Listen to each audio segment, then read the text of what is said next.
सारी दुनिया में तुमको निहारा, सारी दुनिया ने तुमको निहारा, जलवे जलवे में तुमको पुकारा, जलवे जलवे ने तुमको पुकारा, सारी दुनिया में तुमको निहारा, सारी दुनिया ने तुमको निहारा, जलवे जलवे में तुमको पुकारा, जलवे जलवे ने तुमको पुकारा, तुमके सितारे सबरिया,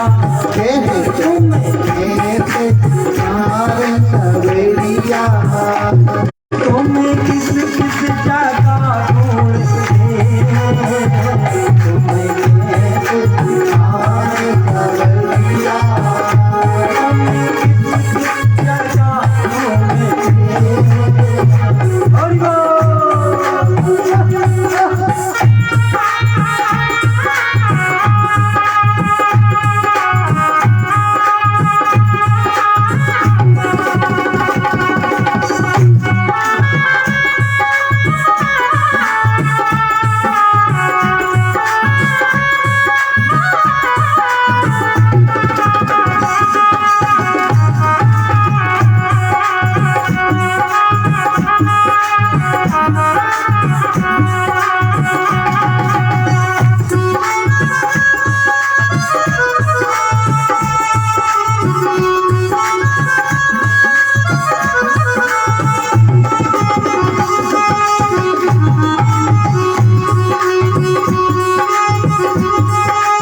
हमने निहारा, सारी दुनिया में हमने निहारा, जलवे जलवे में तुमको पुकारा, जलवे जलवे में तुमको पुकारा, सारी दुनिया को हमने बुलाया, सारी दुनिया को हमने बुलाया, तेरी मोहब्बत का साया, तेरी मोहब्बत का साया, दिल की यही नशा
जिनकी धड़कन में तुम ही बसे हो, आँख की रोशनी भी तुम हो, आँख की रोशनी भी तुम हो, की धड़कन में तुम ही बसे हो, दिल की धड़कन में तुम ही बसे हो, आँख की रोशनी भी तुम हो, आँख की रोशनी भी तुम हो, तेरी यादें हमारी, तेरी यादें हमारी, बिखरी तो नहीं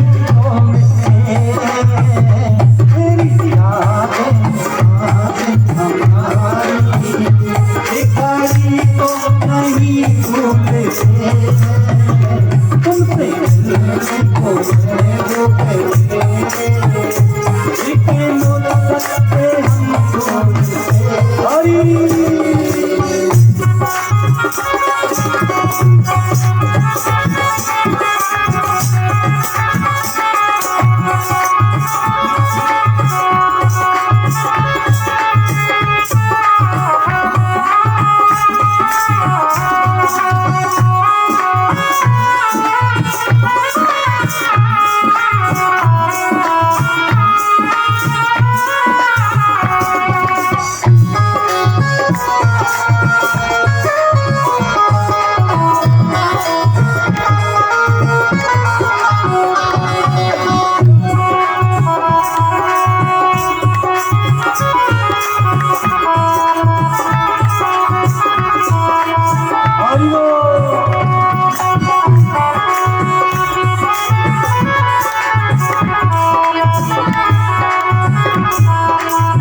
उसकी आँखों में आने लगे हैं, नाले दिल का बताने लगे हैं, नाले दिल का बताने लगे हैं, उसकी आँखों में आने लगे हैं, उसकी आँखों में आने लगे हैं, नाले दिल का बताने लगे हैं, नाले दिल का बताने लगे हैं। सुनो सुनो की है, सुनो सुनो की है याद मेरी, तुम्हें दिन रात कहने लगे, सुनो सुनो की है याद मेरी, तुम्हें दिन रात कहने लगे, सुनते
हरि मेरा इमानत है तेरी, दर्द मेरा इमानत है तेरी, दर्द मेरा विनायक है तेरी, दर्द मेरा इमानत है तेरी, अति मेरे इबादत है तेरी, मेरी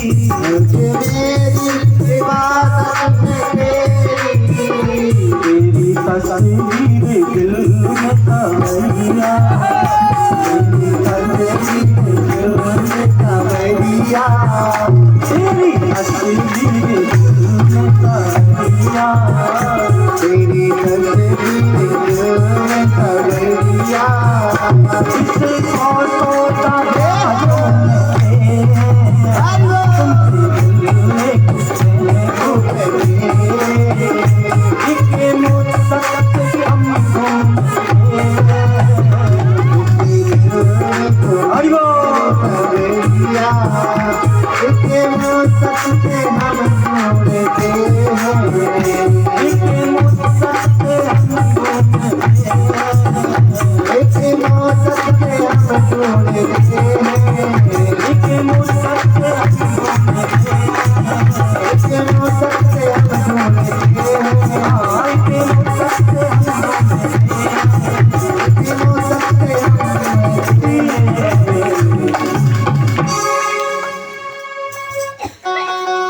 तुमसे मिलने को महबूब मेरे एक मुद्दत से हम घूमते हैं। आज मेरे प्यारे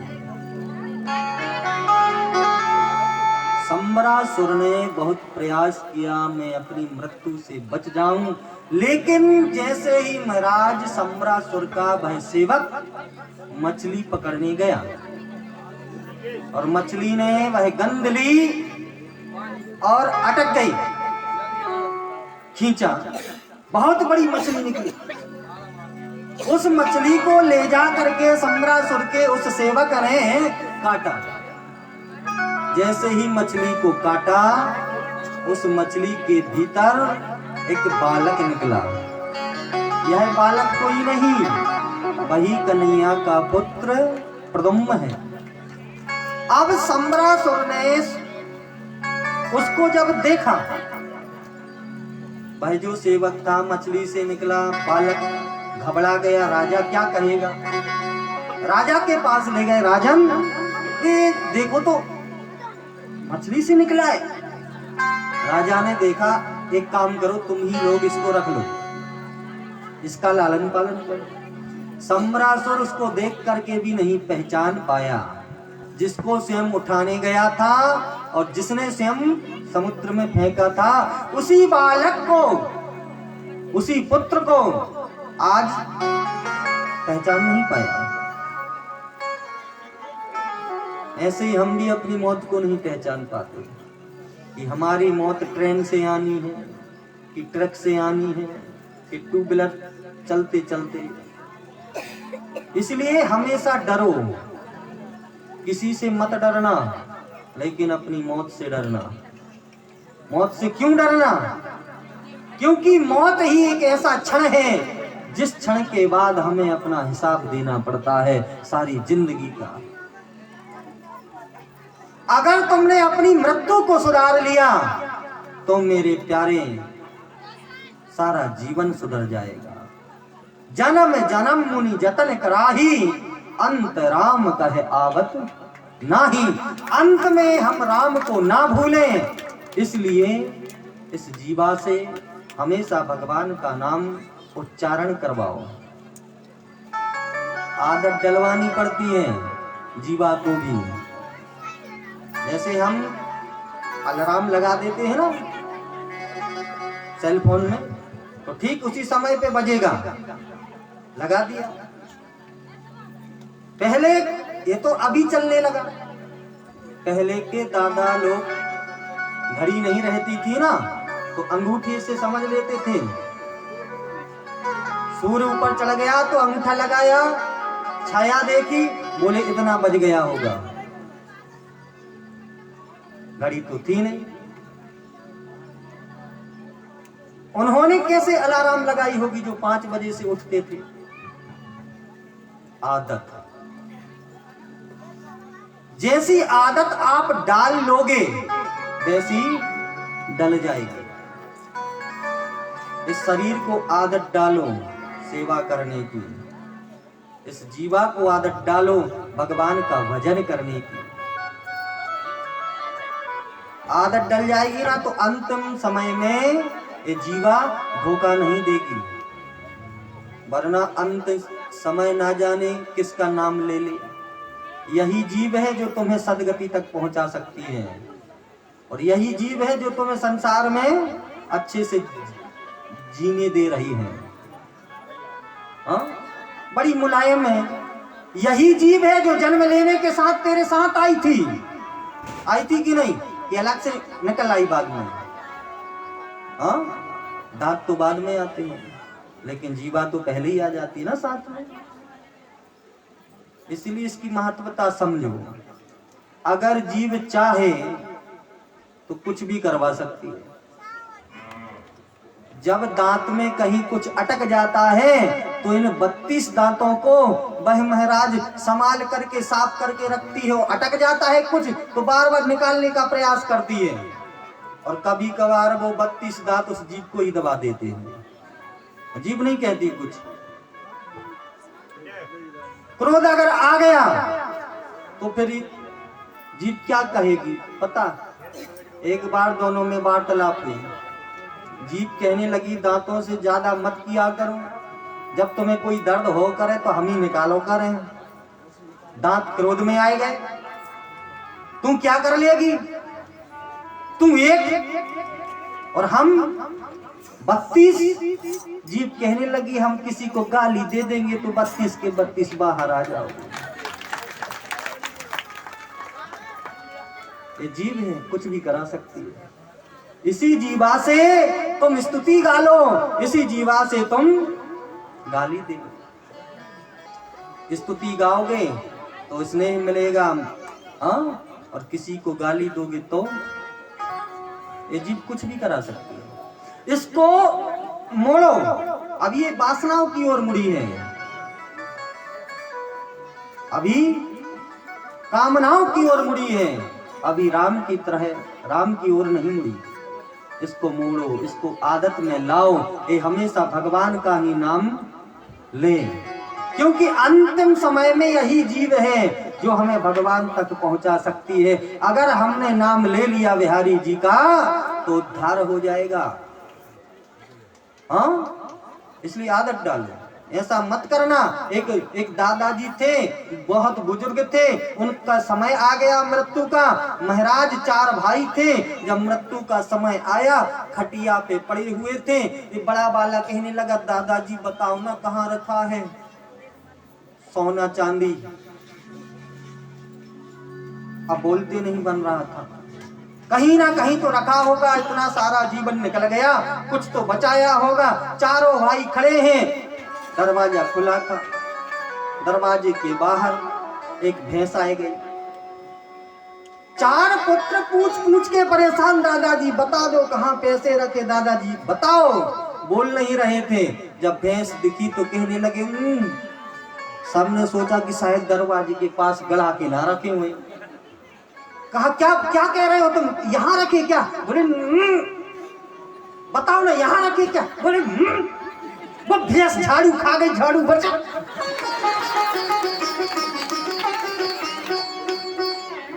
तुम पे झाड़ू ना है समारी जा रही, पैसा कहां से संभालोगे? बाय बचाओ पहले। आसक्ति कहां लगी? झाड़ू में। राम में नहीं लगी, भगवान में नहीं लगी। जब हम बूढ़े हो जाएंगे, बूढ़े होते हैं तो क्या होता है पता? बीमारियां घेरने लगती है शरीर को, और फिर कहो करो भजन। इसलिए अभी समय है, अभी से भजन करना शुरू कर दो। बुढ़ापे में बीमारियां घेर लेगी, हम अस्पताल में पड़े रहेंगे। एक डॉक्टर आएगा सुई लगाने, और वहां कोई कहे, दादाजी राम राम करो। राम राम, यह सूजी लग रही, राम राम।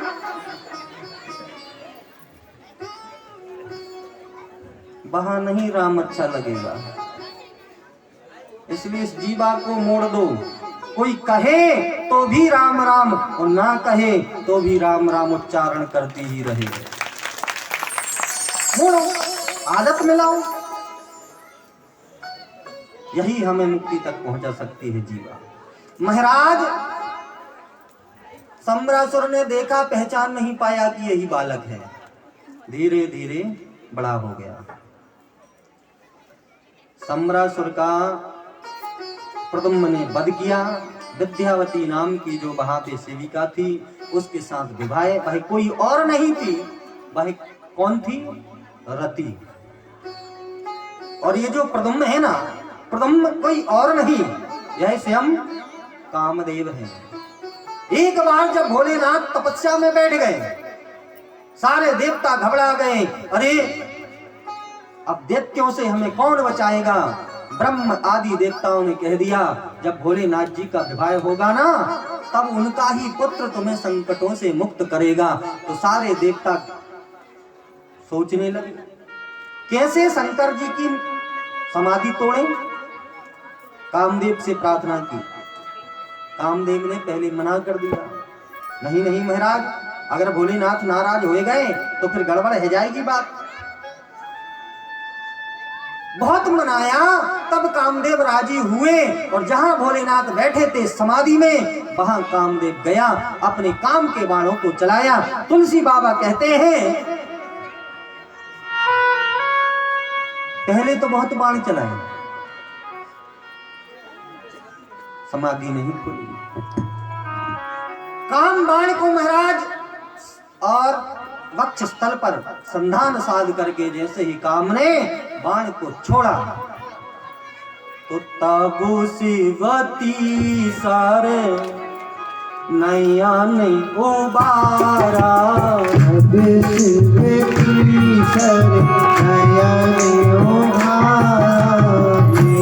खटे काम आया चरी चारा, मेरे खटे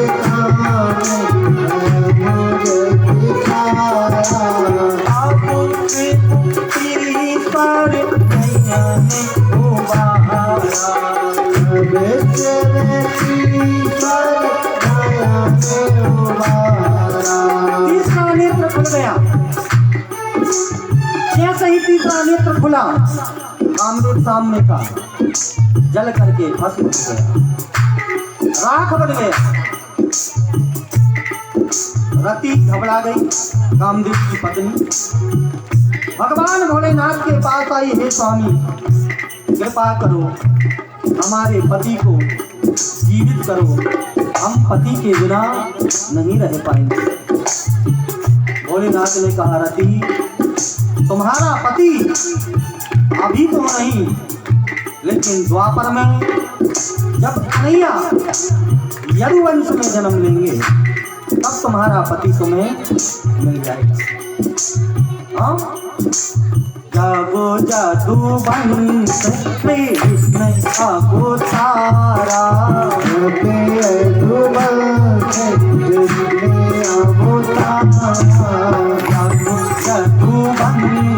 कृष्ण आगो तारा,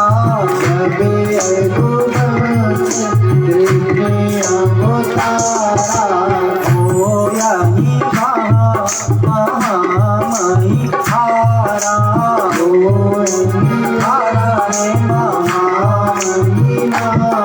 तुम चिंता मत करो, तुम्हारा पति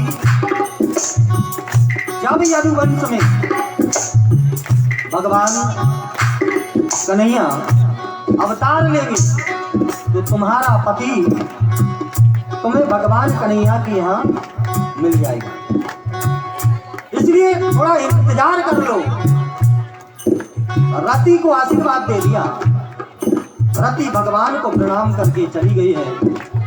आज वही रति यहाँ सम्रासुर के यहाँ विद्यावती वन करके सेवा कर रही है। भगवान भोलेनाथ ने कह दिया था, हमारे वचन को अन्यथा मत लेना। बच्चा ने आमते कोई न मोरा, श्री राम जय जय राम। बच्चा ने आमते कोई न मोरा, बच्चा ने आमते कोई न मोरा। तानाए ओ यही पति तोरा,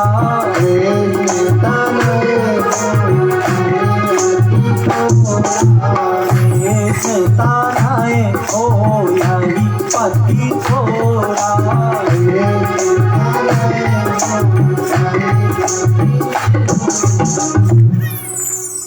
भोलेनाथ ने कह दिया, रति चिंता मत करो।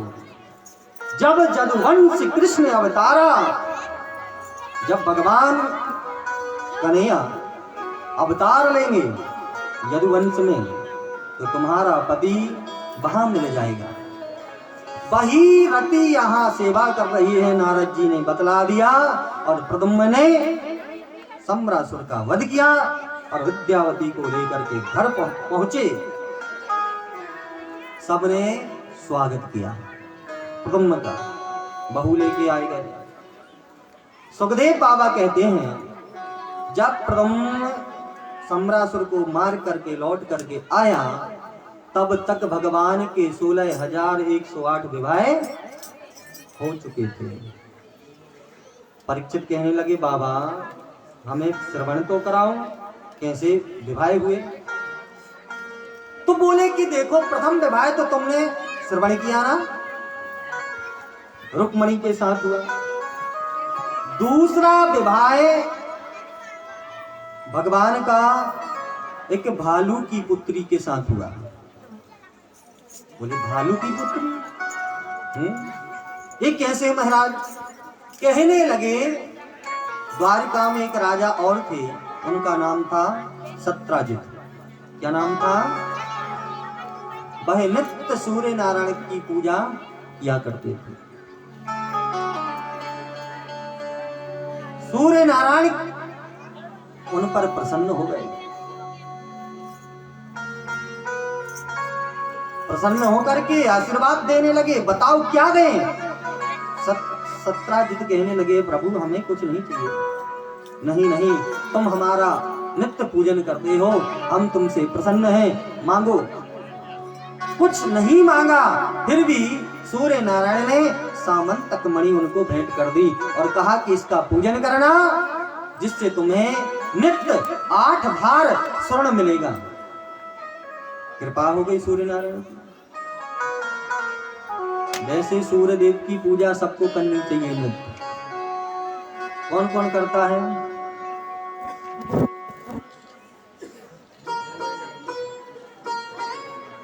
सूर्य पूजन से आपके घर की व्याधियां दूर हो जाती हैं।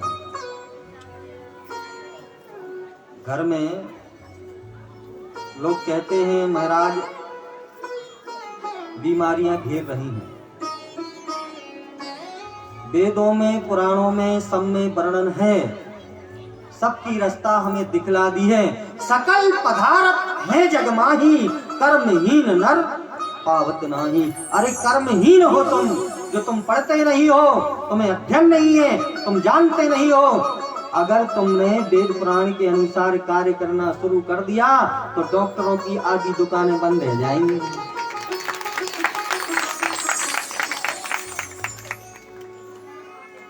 हृदय सहस्त्र स्तोत्र है, हृदय स्तोत्र सूर्य नारायण का। चलो वो नहीं कर पाओ तो कोई बात ना, लेकिन सूर्य नारायण का तो प्रतिदिन पूजन करना चाहिए। सूर्य नारायण का पूजन करने से हमारे शरीर के रोग खत्म होते हैं। कैसे पूजन की जाए? सुबह उठे, स्नान करने के बाद तांबे के पात्र में जल भर लो, लाल पुष्प डाल लो जल में, थोड़ी सी रोली डाल लो, हो सके तो एक तांबे का सिक्का मिल जाए तो वो भी डाल लो, और दोनों हाथ ऊपर करके ऐसे जो धार गिर रही है ना, उसमें सूर्य की किरणें हमारे शरीर को छूना चाहिए। और आजकल करते क्या है, लोटा उठाया, 2 मिनट नहीं हुए,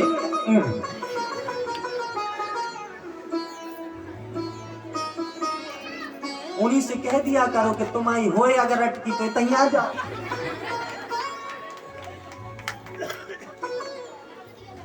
एक नियम होता है, एक पद्धति होती है। अगर आपने पथ का पालन नहीं किया तो आपको फल नहीं मिलेगा।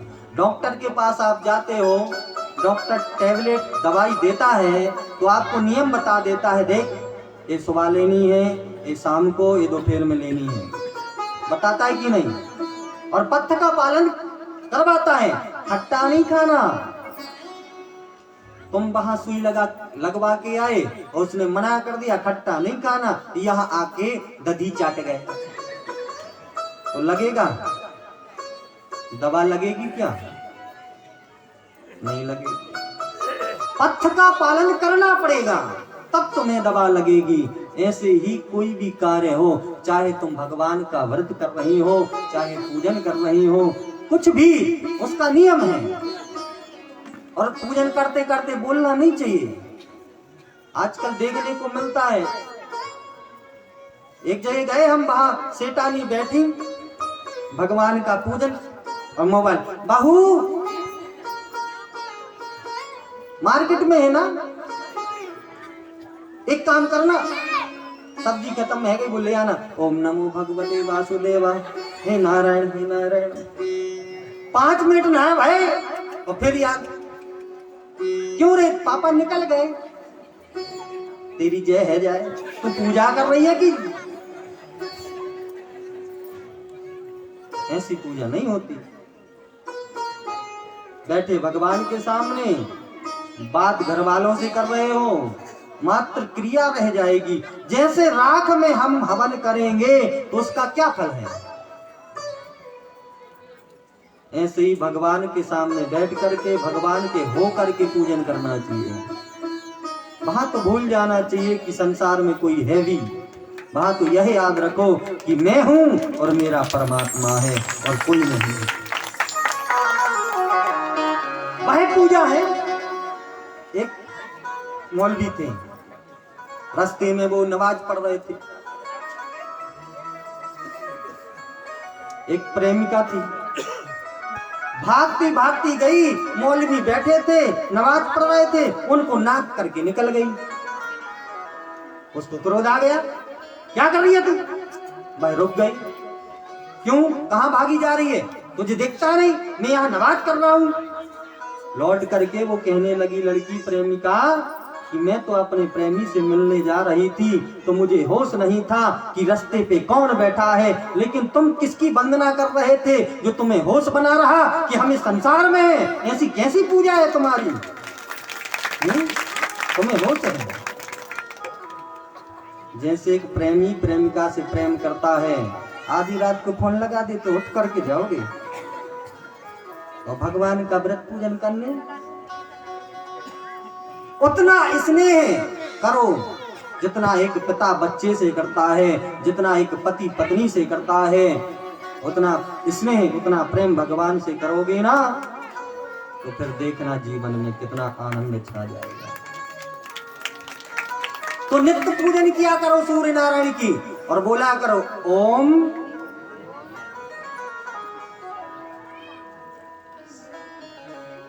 जानते हो, पहले बताया था ना हमने, 1 साल पहले, हमें याद है कि हमने बताया था, वही तो याद आ गया, इसीलिए तो रुक गए।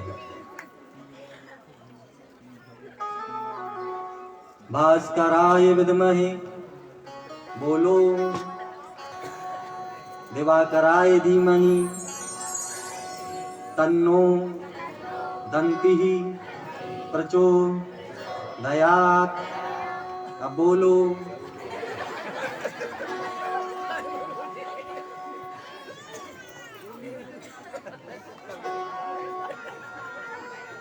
भास्कराय विद्महे दिवाकराय धीमहि तन्नो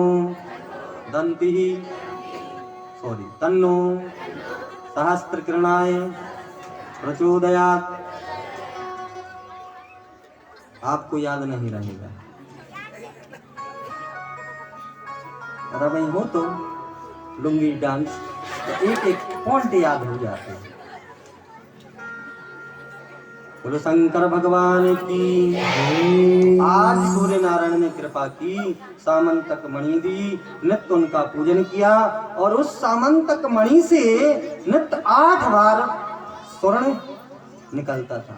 एक दिन सत्राजित आए भगवान के पास, कहने लगे प्रभु क्यों सत्राजित तुम्हारे घर में कितने लोग हैं? बोले हमारे घर में 3 लोग हैं।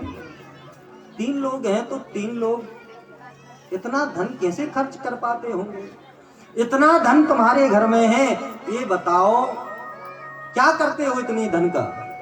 सत्राजित कहने लगे प्रभु कुछ नहीं करते हैं, अब घर में पड़ा रहता है, कोई दानी आ जाता है दान कर देते हैं। भगवान ने कहा कि वो मणि हमें दे दो तो हम अपनी प्रजा का पालन करेंगे। मना कर दिया, नहीं नहीं हम नहीं देंगे। भगवान ने कहा ठीक है मत दो, तुम्हारी इच्छा। समय बीता, सत्राजित का भाई था प्रसेन। प्रसेन ने उस मणि को गले में धारण कर लिया और जंगल में चला गया। उसने कहा बड़े भाई से भैया वो जो कन्हैया है ना, उसने कहा था कि यह मणि हमें दे दो, शायद वह हमसे युद्ध करके छीन ले मणि फिर, इसलिए कहीं हम छिपा आ रहे हैं। तो छिपाने के लिए जंगल की ओर जा रहा है। रास्ते में शेर से मुलाकात हो गई। शेर ने प्रसेन को खा लिया। मणि मुंह में दबा करके शेर भाग रहा था, तभी वहां से एक भालू आया। भालू ने शेर से युद्ध किया और मणि लेकर के चला गया। अब प्रसेन 2 दिन हो गए नहीं आया। सत्राजित ने झूठी अफवाह फैला दी कि हमारे भाई को प्रसेन को कन्हैया ने मरवा दिया। भगवान को यह समाचार मिला। भगवान अपने गुरुदेव के पास गए, कहने लगे गुरुजी हमने तो अभी तक प्रसेन को देखा नहीं, और ये सब लोग कह रहे हैं कि कन्हैया ने प्रसेन का वध कर दिया। ये झूठा आरोप हमें क्यों लगा? गुरुदेव कहने लगे देखो कन्हैया, तुमने भादों के चौथ का चंद्रमा देख लिया, इसलिए तुम्हें झूठा कलंक लग गया। भादों में जो चौथ आती है उस चौथ में हमें चंद्रमा का दर्शन नहीं करना चाहिए। अगर कर लोगे तो झूठा कलंक लग जाएगा, भगवान नहीं बच पाए। भगवान ने कहा मैं खोज करूंगा, और भगवान 2-4 सैनिकों को लेकर के जंगल में गए, खोजबीन की। वहां पे भगवान ने शेर के चरण चिन्ह देखे। उन चिन्हों को देख करके भगवान आगे गए तो भालू के चरण चिन्हों को देख करके एक गुफा में प्रवेश कर गए। वहां उस गुफा में एक सुंदर सी युवती हाथ में मणि को लेकर के खेलती हुई चली आ रही थी। भगवान ने कहा हे सुंदरी ये मणि हमें दे दो। तो वो जोर से चिल्लाने लगी, बाबा बचाओ बाबा बचाओ बाबा बचाओ। कौन है? वहां से निकले जामवंत जी। भगवान ने कहा ये मणि हमारी है, ये हमें दे दो। भालू भाई जामवंत कहने लगे हमने यह मणि युद्ध करके प्राप्त की है, अगर तुम्हें चाहिए है ना तो पहले हमसे युद्ध करो। भगवान ने पहले मना कर दिया, नहीं नहीं युद्ध तो नहीं करेंगे। महाराज जब नहीं माने भगवान ने युद्ध प्रारंभ किया और 17 दिन तक महाराज दोनों में युद्ध चला। जामवंत की हड्डी हड्डी टूट गई। उसके बाद में कहने लगे प्रभु अब हम आपको समझ गए हैं, जान गए हैं, आप तो हमें राम रूप में दर्शन दीजिए। जैसे ही कहा भगवान ने धनुष बाण हाथ में लेकर के दर्शन दिया। जामवंत कहने लगे प्रभु ये मणि तो हम आपको दे रहे हैं, लेकिन एक प्रार्थना है। क्या प्रार्थना है? बोले आप हमारी पुत्री को भी ले जाइए, इसका भी पानी ग्रहण कीजिए, मतलब इसके साथ विवाह कर लीजिए और हम यह मणि आपको सौंपते हैं। तो दूसरा विवाह भालू की पुत्री जामवती के साथ संपन्न हुआ। बोलो कृष्ण कन्हैया लाल की। अब भालू के बच्चे कैसे रहेंगे? भालू जैसे रहेंगे ना, लंबे लंबे बाल, दांत निकले हुए। भालू तो देखा है ना। तो ऐसे ही जामवती थी। अब भगवान तो विवाह करके ले आए। भगवान ने साड़ी पहना दी, कहा कि 1.5 हाथ का घूंघट निकाल लेना, कोई देख ना पाए। बोले ठीक है। जैसे ही भगवान जामवती को घर लाए तो रुक्मणी तो महाराज क्रोध में आ गई। दूसरा विवाह करके लाए, हमारी सौतन ले आए। बाजू में आए करके भगवान ने कहा, पता तुमसे भी सुंदर है। क्रोध आ गया। रुक्मणी ने श्राप दे दिया, तू हमसे ज्यादा सुंदर है, मैं तुझे श्राप देती हूं, तू मुझ जैसी सुंदर हो जा। तो पहले भालू जैसी थी, बाल लगे हुए थे बड़े बड़े, और जैसे श्राप दिया तो बड़ी सुंदर हो गई रुक्मणी जैसी। बोलो रुक्मणी रमण भगवान की। समय बीता। महाराज एक दिन भगवान को समाचार मिला,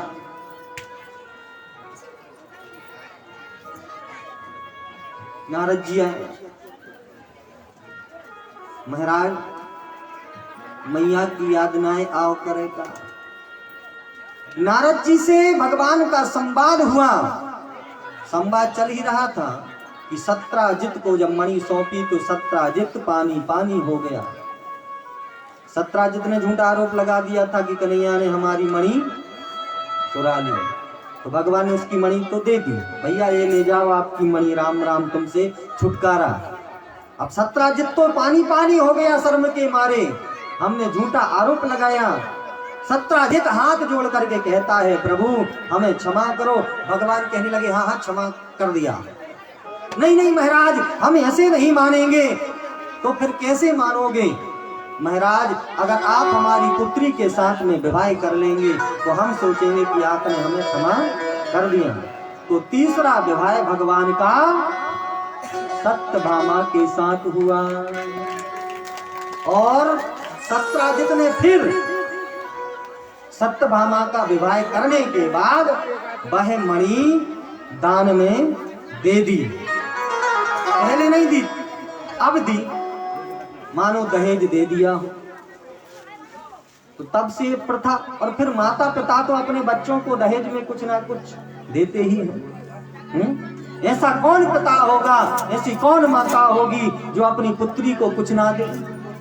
जितना सामर्थ्य होता है उतने माता पिता अपनी पुत्री को अवश्य देते हैं। लेकिन ये दहेज को तो हमने बना लिया बिजनेस। बनाया कि नहीं? तो अब भोग रहे हैं कुछ कुछ लोग। अब हमारा बच्चा बड़ा पढ़ा लिखा है, 2-4 लाख रुपए खर्च कर दिए पढ़ाई में, अब ये पैसा तो निकालना है।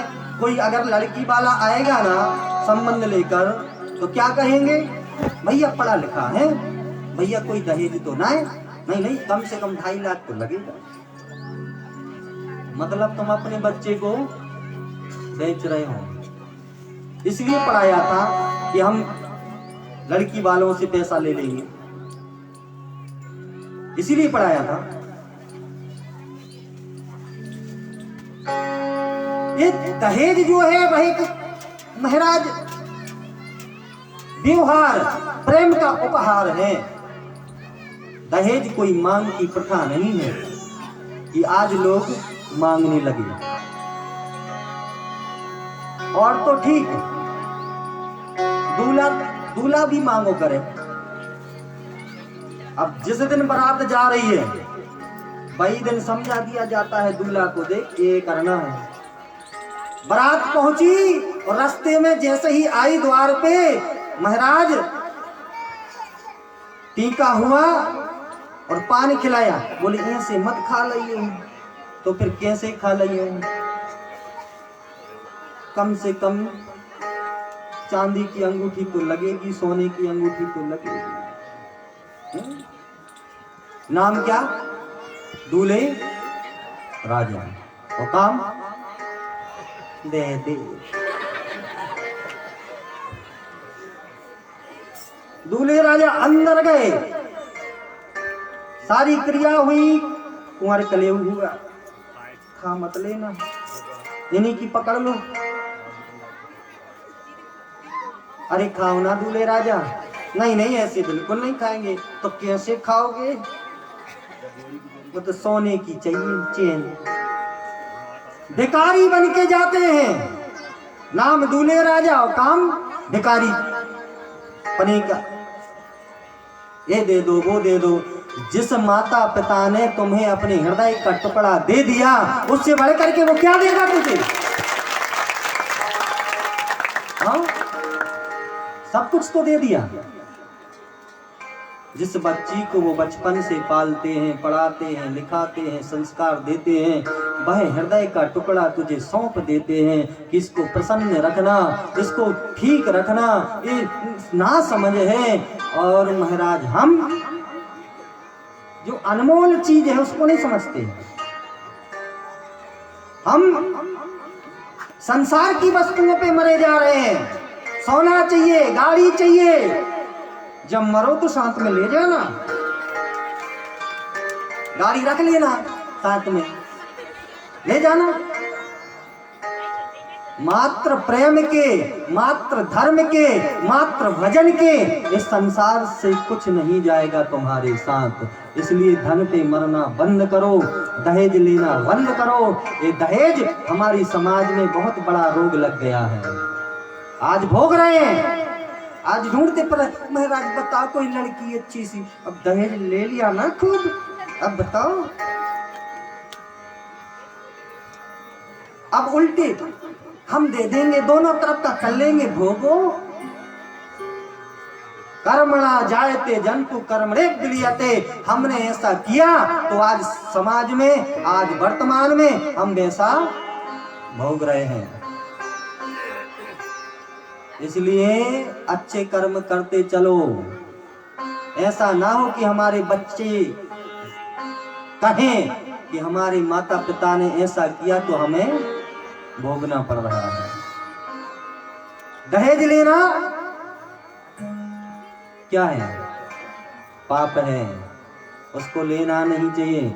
जो कहे कि हम दहेज में ये देंगे तो कह देना कि हम तुम्हारे यहाँ संबंध भी नहीं करना चाहते, नहीं करेंगे तुम्हारे यहाँ संबंध। ना हम लेते हैं और ना हम देते हैं। हम तो प्रेम का सौदा करते हैं। अगर प्रेम चाहिए हो, प्रेम दे सको तो यहाँ बात करो। आज सामंतक मणि भगवान को सौंप दी। अब भगवान का तीसरा विवाह किसके साथ हुआ? सत्यभामा के साथ। चौथा विवाह भगवान का मित्रविंद्रा के साथ हुआ। पांचवा विवाह सत्या के साथ, भद्रा के साथ, लक्ष्मणा के साथ। ऐसे भगवान के 8 विवाह संपन्न हो गए। कितने विवाह हो गए? 8। अब जिसकी इतनी पत्नी है उसकी हालत क्या हो रही होगी? यहाँ संसार में एक पत्नी आ जाओ करे ना तो 2-4 महीने अच्छे से जिए हाले फूले, और बाकी बाद में जब से भाई है शादी, एक को नहीं संभाल पाते। और यहाँ भगवान के 8 है गए। एक दिन भगवान के पास एक सैनिक आया, कहने लगे महाराज भौमासुर नाम का एक दैत्य है, वह बड़ा ही उद्दंड है और उसने राजाओं पर चढ़ाई कर करके उनकी सुंदर सुंदर पुत्रियों को महाराज कैद में कर लिया है। उसका संकल्प है कि हम जब 20,000 हो जाएंगी एक मुहूर्त में सबके साथ शादी करेंगे। 20,000 के साथ ऐसा दैत्य था भौमासुर। भगवान को मालूम पड़ा, सत्यभामा के साथ गए प्रभु, युद्ध किया और भौमासुर को मार डाला। कारागार में जहां 16,000 सुंदर युक्तियां थी। दरवाजा खोला, कहा कन्याओं, कहा सुंदरी, तुम अपने घर को जाओ। अब वह सब भगवान के चरणों में गिर गए। प्रभु हम कहां जाएं? क्योंकि हम स्त्री जात हैं। अगर स्त्री घर से एक दिन के लिए बाहर चली जाए, एक दिन तो ठीक मेरे प्यारे, तुम 1 घंटे को कहीं चली जाते हो तो तुम्हारे घर में लोग प्रश्न उठाने लगते हैं कि कहां गई थी तुम। और पुरुष 2-2 दिन बाहर रहे तो कोई बात नहीं। सारी स्त्रियां रोने लगी, कन्याएं रोने लगी, सारी सुंदरियां रोने लगी। प्रभु हम कहां जाएं?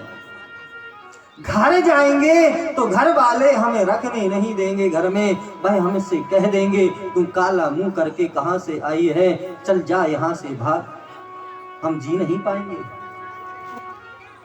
प्रभु आप तो कह रहे हो कि घर जाओ, ठीक है हम घर चले जा रहे हैं। जब हमें घर वाले नहीं रखेंगे तो हमारे पास 2 रास्ता बचेगी। कौन कौन? एक तो हम या तो कुएं में जाकर के छलांग लगा देंगे, अपने आप को मार डालेंगे, और या तो फिर हम वेश्यावृत्ति पे उतर आएंगे, हम वेश्या बन जाएंगे। महाराज बस यही तो दोनों रास्ते हैं। भगवान कहने लगे सुनो देवी, एक काम करो, मैं बताऊं, अगर आप सब लोगों की इच्छा हो तो आप सब एक मन कर लो, हम सबके साथ विवाह करना चाहते हैं, हम सबको अपनाना चाहते हैं। महाराज जैसे ही कहा, अब कौन नहीं चाहेगा कि बिहारी जी के साथ संबंध हो ना? क्योंकि हम जितने भी बैठे हैं, बैठे तो ठीक, जितने भी इस भूमि पे हैं सब भगवान की कौन है?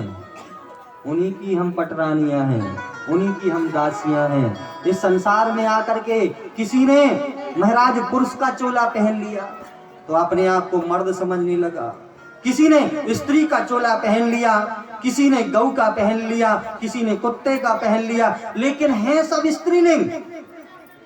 जो आत्मा होती है ना, वह कौन है? स्त्री है।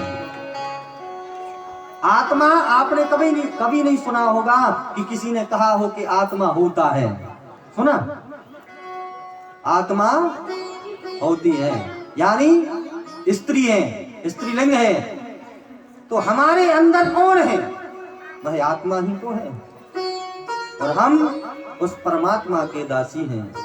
जिस दिन यह चोला छोड़ के हम जाते हैं तो उसी को तो समर्पित तो हो जाते हैं। आज सारी सुंदरियां चरणों में गिर गई, हे प्रभु हम कैसे मना करें? अब कौन नहीं चाहेगा कि आप हमारे हो जाओ? हाँ, अगर बरबरना है ऐसे बर को क्यों बरे, जो जन्मे और मर जाए, बरे बरिए गोपाल जी, जो जिंदड़ो अमरे कर जाए। गोपाल जी को बर लो, उनको अपना मना लो, वही सबके पति हैं। बाकी तो हम सब एक मुहूर्त में भगवान ने 16,100 के साथ विवाह किया गंधर्व रीति से, और 16,000 को लेकर के भगवान द्वारका आए। अब लगी लंबी लाइन, रुक्मणी सत्यभामा लक्ष्मणा मित्रविंद्रा भद्रा आदि सब खड़ी आरती लेने, आरती उतार रही हैं, 16,000 की स्वागत कर रही हैं। भगवान ने जितनी स्त्रियां थी, जितनी पटरानियां थी, जितनी रानियां थी, सबको अलग अलग कक्ष बनाया। एक दिन नारद जी ने सोचा कि देखे तो भगवान क्या कर रहे हैं। अरे जिसकी 16,108 स्त्रियां हों, बाकी तो फिर पतो ही ना है का हुए करो है का हुई बाको। संसार में एक स्त्री होती है, कभी मंगलसूत्र टूट गया, कभी नई साड़ी चाहिए, कभी रेस्टोरेंट में जाना, कभी मूवी देखने जाना, कभी शॉपिंग करने जाना, कभी फेयर एंड लवली बढ़ा गई।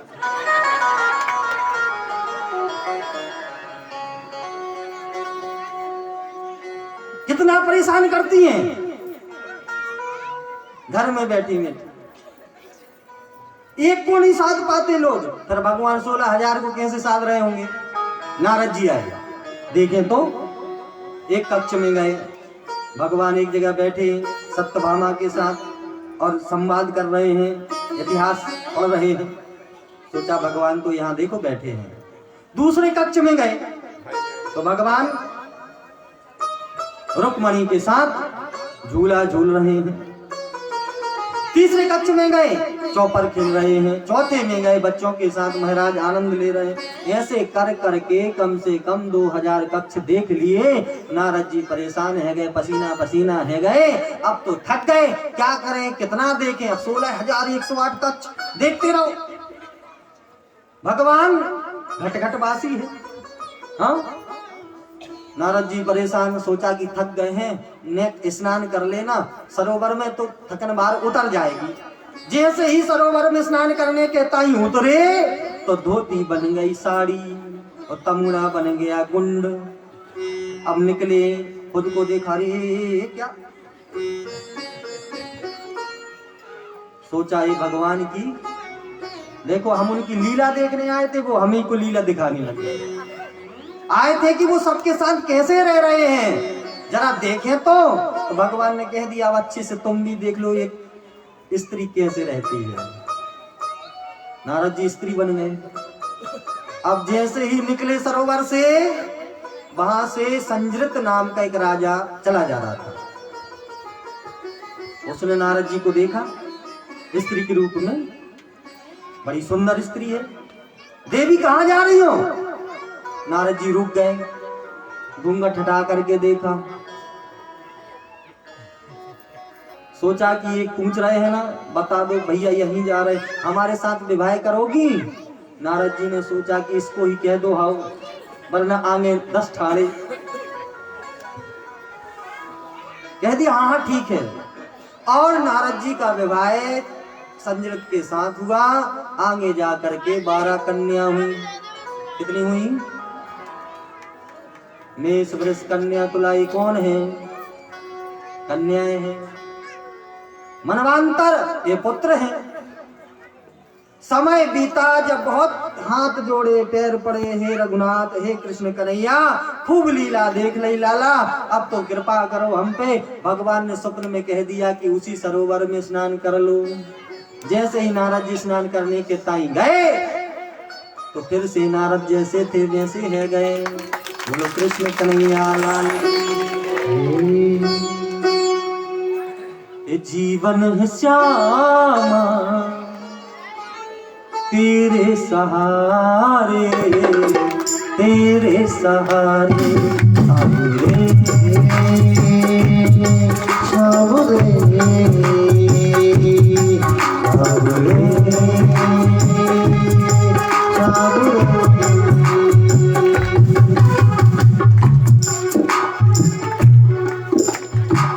और नारद जी भगवान का नाम लेते हुए, क्योंकि नारद जी एक जगह नहीं थकते हैं, नारद जी भटकते ही रहते। श्राप है दक्ष का। ऐसे धीरे धीरे समय बढ़ा और नित्य पूजन करने के लिए माता रुक्मणी जाती थी। एक दिन कन्हैया ने सोचा कि देखो सारी स्त्रियां कुछ ना कुछ हमसे मांगती रहती हैं, कोई कुछ मांगता कोई कुछ मांगता। सत्यभामा ने कल्प वृक्ष मांग लिया, लेकिन आज तक रुक्मणी कभी हमसे नाराज नहीं हुई। रुक्मणी नित्य पूजन करने जाती थी माता का, भोलेनाथ का, भोलेनाथ जी को मनाती थी।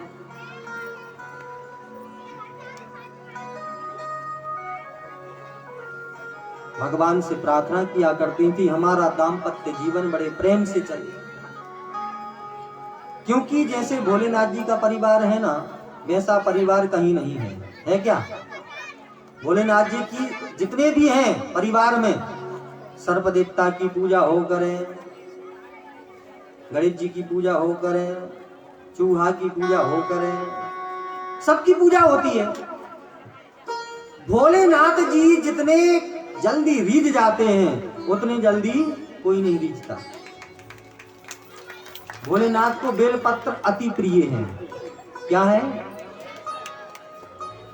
जिस दिन हम भगवान भोलेनाथ जी को बेलपत्र चढ़ाएं उस दिन बेलपत्र तोड़ करके मत लाएं।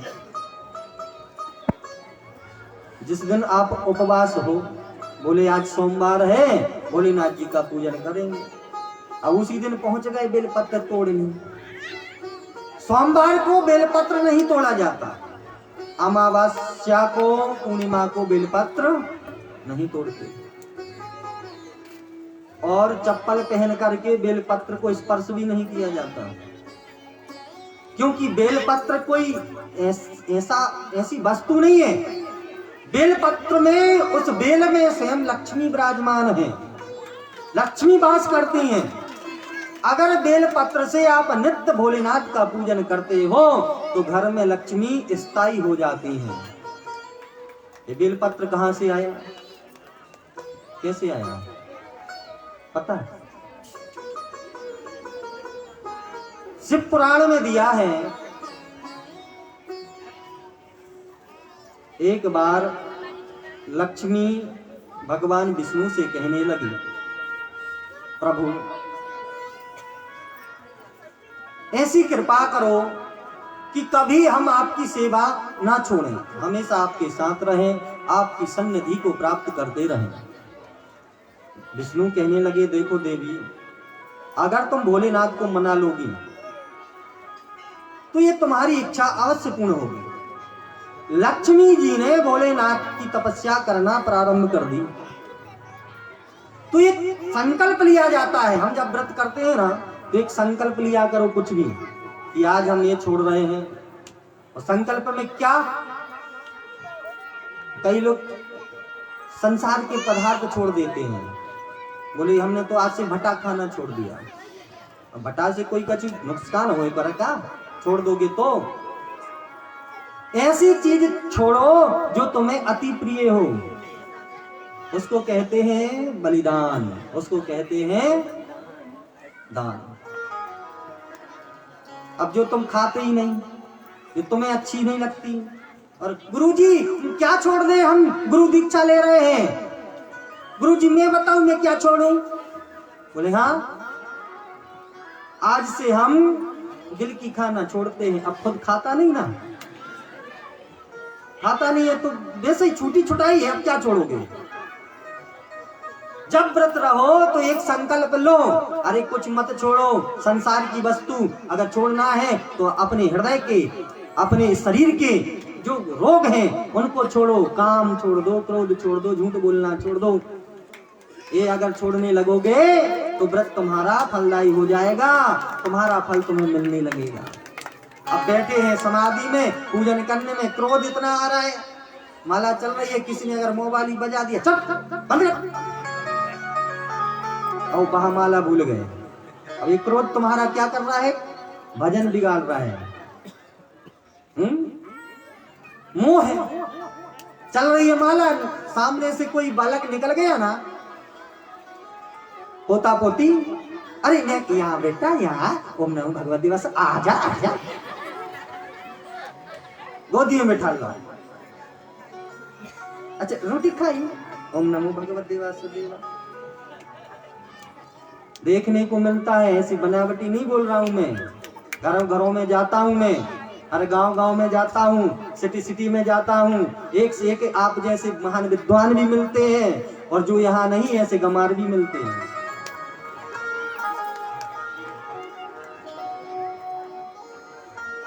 तो एक संकल्प करो जब कोई व्रत रखो कि आज हम संकल्प लेते हैं, आज सारे दिन हम झूठ नहीं बोलेंगे, सत्य बोलेंगे, फिर करो व्रत। फिर देखना आज माता लक्ष्मी व्रत करने के लिए, समाधि लगाने के लिए तैयार हो गई, और माता लक्ष्मी ने संकल्प लिया कि मैं भोलेनाथ का अभिषेक करूंगी और अर्चन करूंगी कमल के फूल से।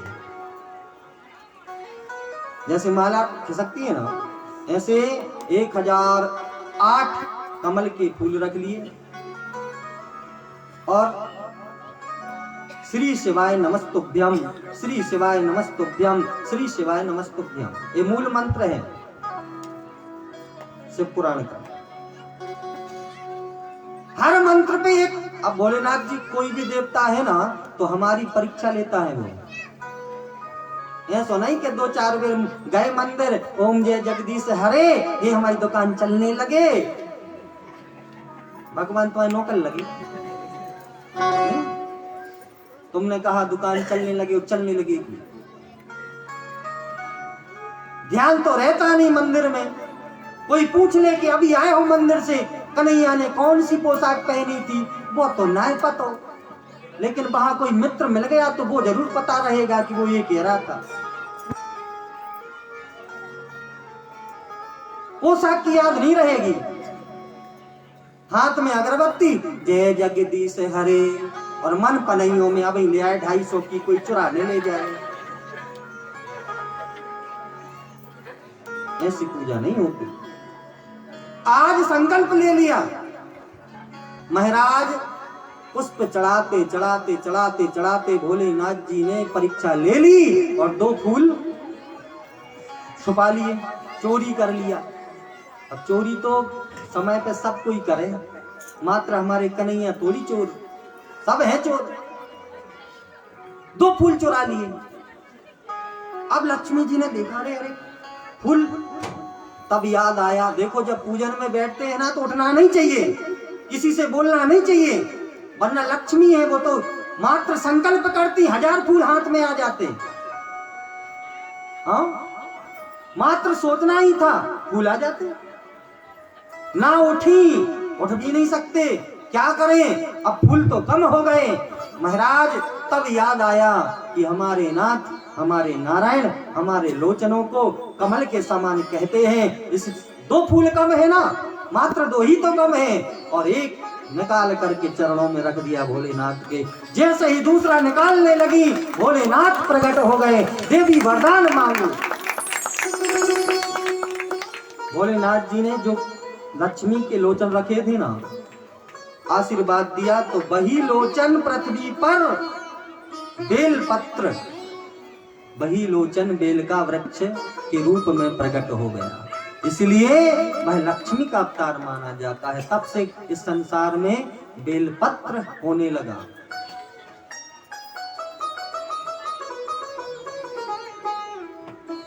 कृपा हुई भोलेनाथ, इसलिए भोलेनाथ बेलपत्र से जल्दी रिझ जाते हैं। बेलपत्र एक चढ़ाने से सर्व पाप प्रणाशनम, सारे पाप नष्ट हो जाते हैं। लेकिन चढ़ाओ मन से। अब बिना मन के तुम 1000 रख दो, लाख रख दो, करोड़ रख दो, और मन से अगर करोड़ ना रख करके एक ही रख दोगी ना तो करोड़ों का भाव तुम्हें मिल जाएगा, फल मिल जाएगा। एक रखो, लेकिन रखो मन से।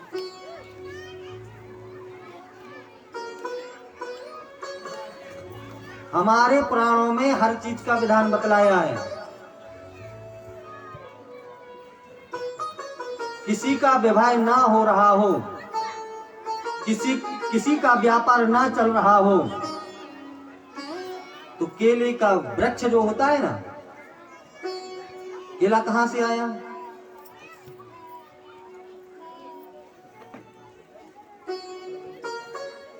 एक बार इंद्र और बृहस्पति देव को घमंड आ गया। अरे हम देवताओं की राजा। बृहस्पति देव कहने लगे हम गुरु। दोनों में वार्तालाप होने लगी, तो हम सबको प्रणाम क्यों करते हैं? भोलेनाथ जी को प्रणाम हम करें, विष्णु को हम करें, ब्रह्मा को हम करें। जब हम देवताओं के राजा हैं तो सबको हमें प्रणाम करना चाहिए। अभिमान आ गया गुरुदेव को भी, बृहस्पति देव को भी अभिमान आ गया। तो बोले चलो भोलेनाथ जी के पास चलते हैं। जैसे ही महाराज भोलेनाथ के पास जाने के लिए तैयार हुए तो भोलेनाथ जी अवधूत बन के कैलाश के सामने खड़े हो गए, छोटे से बालक बन के। और बृहस्पति और इंद्र चले आ रहे। इंद्र ने कहा कौन हो तुम, हमें जाने दो। अवधूत के रूप में भोलेनाथ ने कह दिया महाराज हम कोई हो, तुम कहां जा रहे हो, हम नहीं हटते इस रास्ते से। बोले तुम जानते नहीं हो मैं इंद्र हूं, मैं तुम्हें भस्म कर दूंगा। और जैसे ही महाराज अपना अस्त्र निकाला भोलेनाथ क्रोध में आ गए।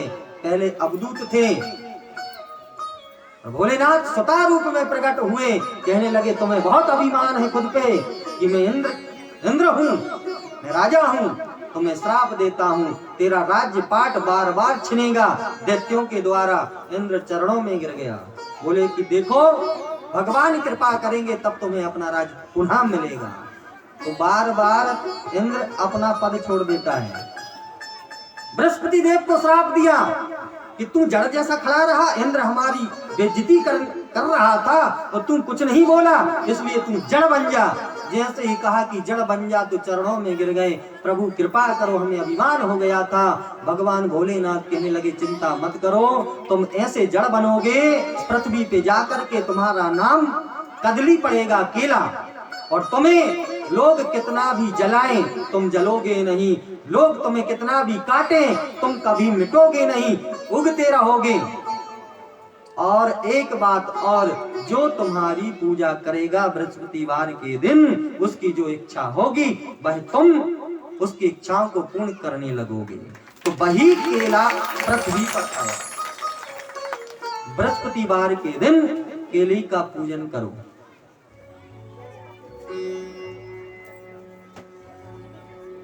काऊ को देभाई ना हो रहा है तो केले की जड़ पुष्प नक्षत्र में निकाल करके ब्राह्मण से मुहूर्त पूछ करके पूजन करवा करके पहन लो। 2-3 महीने में ढोल बज जाएंगे।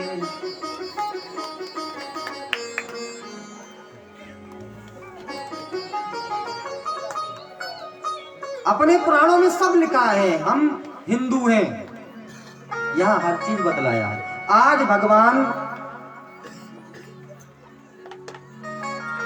सोच रहे हैं कि देखो रुक्मणी कभी हमसे क्रोधी नहीं हुई, कभी रुक्मणी ने हमसे क्रोध नहीं किया।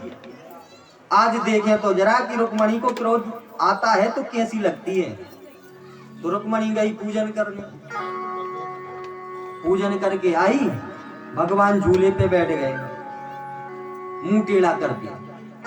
रुक्मणी कहने लगी प्रभु प्रसाद तो ले लो। भगवान ने कहा अरे प्रसाद तो ले लो। क्या हुआ? बोले हुआ कुछ नहीं, तुम हमसे बोलो मत। बोलो मत?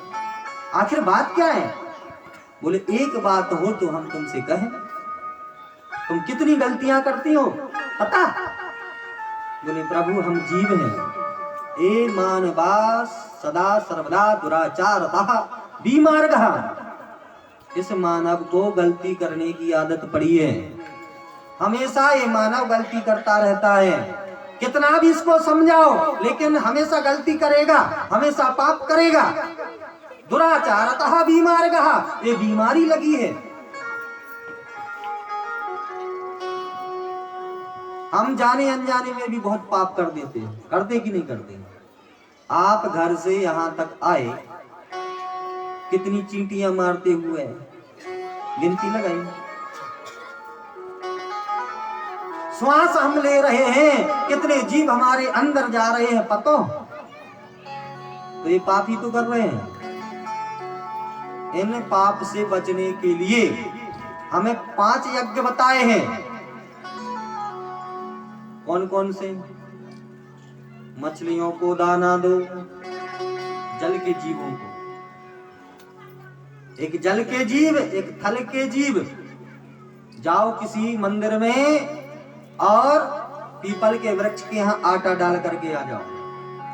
जो तुम्हें फल भंडारा करने से नहीं मिलेगा वह फल तुम्हें मात्र चींटियों को अन्न खिलाने से मिल जाएगा। हमारे साथ वाले हैं, कथा करते हैं, वो तो महाराज हमेशा कहते हैं कि भंडारा मत करो, और भंडारे का वर्णन कहीं नहीं आया। आप तो पूरे वेद उठा के देख लो, कहीं लिखा हो कि भंडारा। उसको खिलाओ जो खाने का अधिकारी है। भंडारा करना है, हमें सबको मिलके करना है, उस फल को ग्रहण करना है, तो भंडारा तैयार करके गौशाला जहां हो वहां जाओ। कितनी गैया हैं, गैयों को खूब भंडारे का प्रसाद दो, लो माता खाओ, प्रेम से खाओ खूब। उन माता का, उन गौ का जब तुम्हें आशीर्वाद लगेगा, एक गाय में सारे देवता का वास है। जो भूखे प्यासे तड़प रहे हैं, रोडों पे बैठे हैं, मंदिरों की छिड़ियों पे बैठे हैं, अरे भंडारा करवाना है तो उनको जाकर के करवाओ, जिसको जरूरत है। जिसको जरूरत नहीं उनको खिलाने से क्या फायदा। अब आए गए, शाम हो गई और डटा के आ गए, घूमते हुए आ रहे हैं, अरे भंडारा हो रहा है चलो। आ गए भंडारे में, उनने खा ली, तुम्हारी पचा ली, तुम्हें दो सुना दी, और जाते जाते नमक कम है तो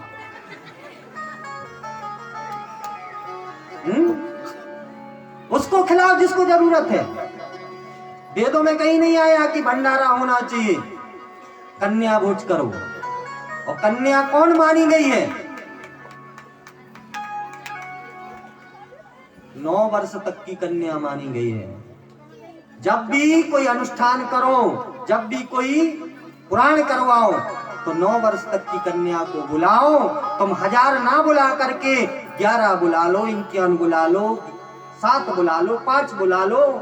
अरे तुम एक ही बुला लोगे, उसका विधान से तुमने पूजन कर दिया, तो तुम्हें हजारों को खिलाने के बरोबर एक कन्या को खिलाने से फल मिल जाएगा।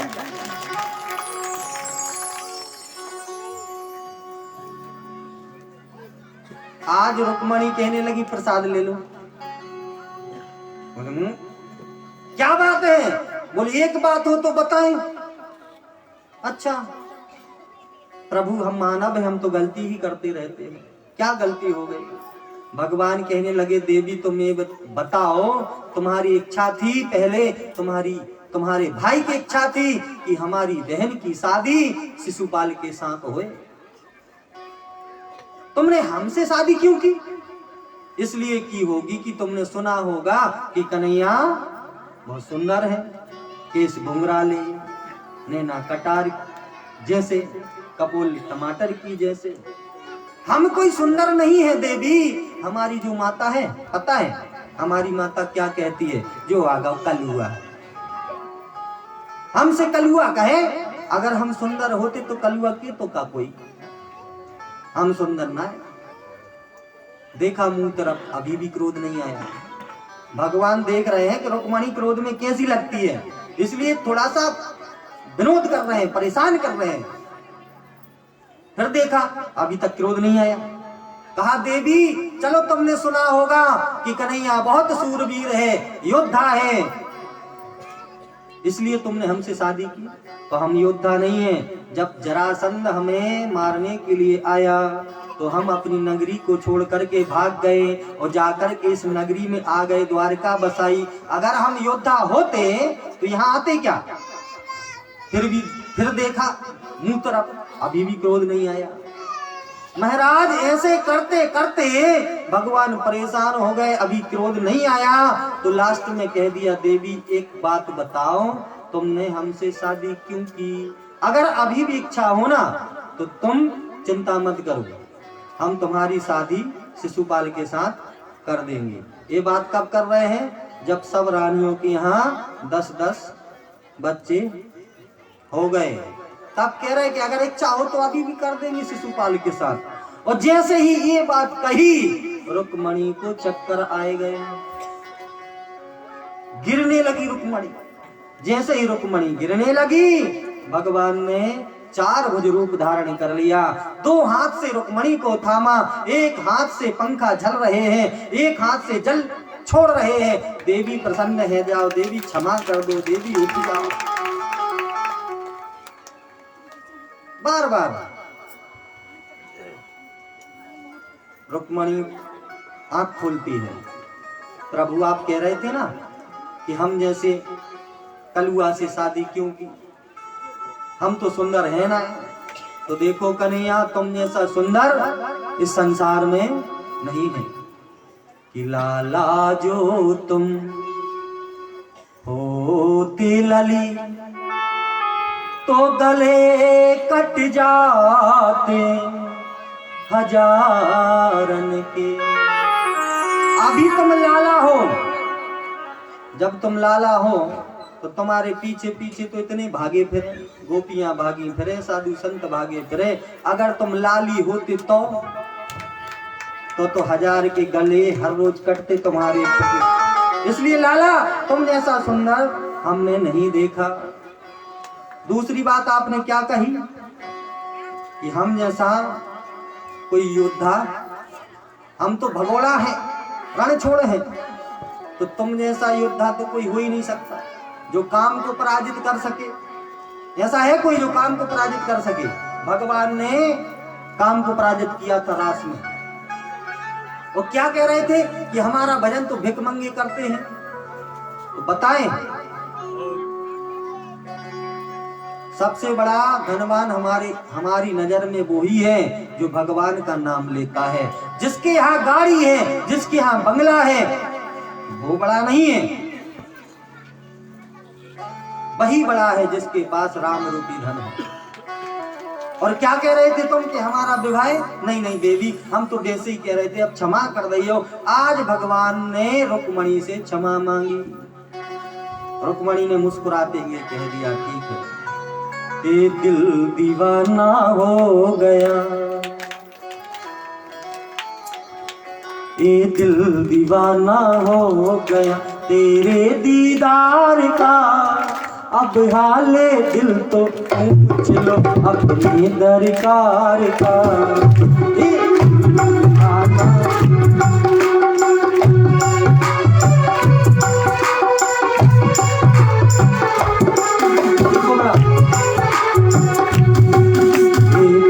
दीवाना हो गया, दिल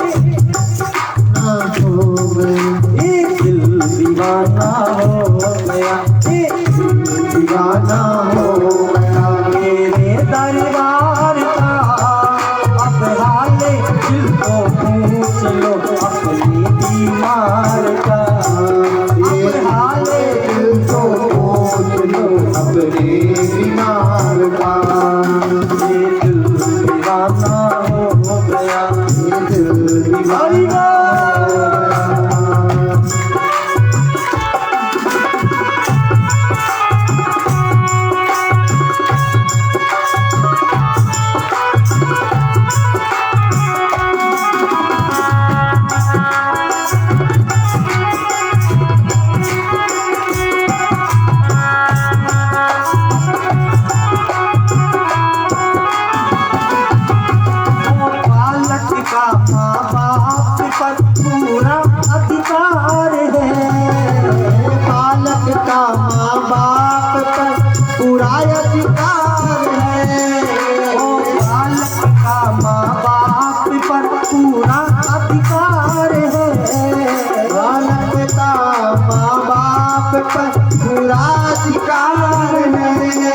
अब ख्याल रखना सावरी, अब ख्याल रखना सावरी, अब ख्याल रखना सावरी। अपने इस लाल का अब हाले दिल को अपने बीमार का। ये दिल रोजाना हो गया तेरे दीदार का। अब हाले दिल को पूछ लो अपने बीमार का।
गर्जी हूँ पापी हूँ साबरे लोभी हूँ गर्जी हूँ पापी हूँ सावरे लोभी हूँ खुद गर्जी हूँ पापी हूँ साबरे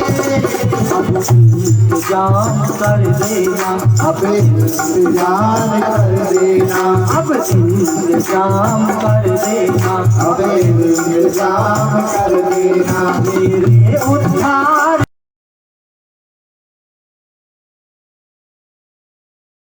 का ये दिल दीवाना हो गया तेरे दीदार का अब हाले दिल तो दोनों हाथ पीछे वाले तक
बालक का माँ बाप पर पूरा